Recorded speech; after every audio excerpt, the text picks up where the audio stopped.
ಇನ್ನು Rameswaram ಕೆಫೆಯಲ್ಲಿ bomb blast ಪ್ರಕರಣದಲ್ಲೂ ಕೂಡ BJP ನಾಯಕರು ರಾಜಕೀಯ ಮಾಡ್ತಾ ಇದ್ದಾರೆ.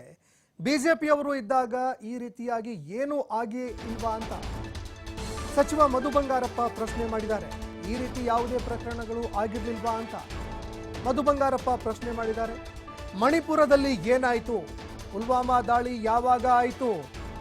ಪ್ರಧಾನಿ ಮೋದಿ ಅವರು ಬಂದ ನಂತರ ಭಯೋತ್ಪಾದಕ ಚಟುವಟಿಕೆ ಏನಾದರೂ ದೇಶದಲ್ಲಿ ನಿಂತು ಹೋಯ್ತಾ ಅಂತ ಮಧು ಬಂಗಾರಪ್ಪ ಪ್ರಶ್ನೆ ಮಾಡಿದ್ದಾರೆ. ಅದೇ ರೀತಿಯಾಗಿ ಎಷ್ಟು ಜನ ಸೈನಿಕರು ಸತ್ತು ಹೋದ್ರು ಗೊತ್ತಲ್ವಾ? ಅನೇಕ ಸೈನಿಕರು ಹುತಾತ್ಮರಾದ್ರು.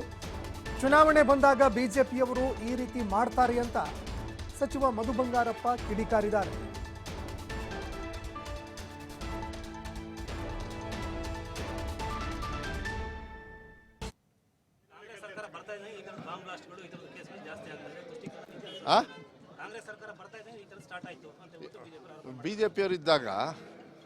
ಬಿಜೆಪಿಯವರಿದ್ದಾಗ ಏನೇನಾಯ್ತಂತೆ?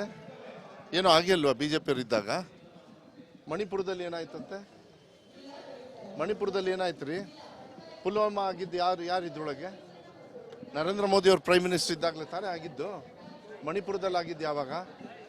ಈಗ ರೈತರ ಮೇಲೆ ಬಿಡ್ತಾರಲ್ಲ ಹೈಟೆಕ್ ಡ್ರೋನಿಂದ ಗ್ಯಾಸು, ಎಂಥದ್ದು ಟಿಯರ್ ಗ್ಯಾಸು, ಅದೇನು ಕಾಂಗ್ರೆಸ್ ಪಕ್ಷನ ಇರೋದಲ್ಲಿ? ಕಾಮನ್ ಸೆನ್ಸ್ ಇಲ್ವಾ ಅವರಿಗೆ? Senseless fellows. ಅವ್ರು ಅರ್ಥ ಮಾಡ್ಕೊಳ್ಬೇಕು ಫಸ್ಟು. ಮಾತೆತ್ತಿದ ತಕ್ಷಣ ಸುಮ್ಮನೆ ಹಾಗೆ ಕೂತ್ಕೊಂಡು ಬಂದ ತಕ್ಷಣ ಹಿಂಗಲ್ಲ.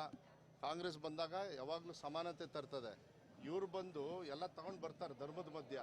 ಅದಕ್ಕೆ ಅವ್ರನ್ನ ಅಲ್ಲಿ ಸೋಲ್ಸಿದ್ರು. ಚುನಾವಣೆ ಹತ್ರ ಬಂದು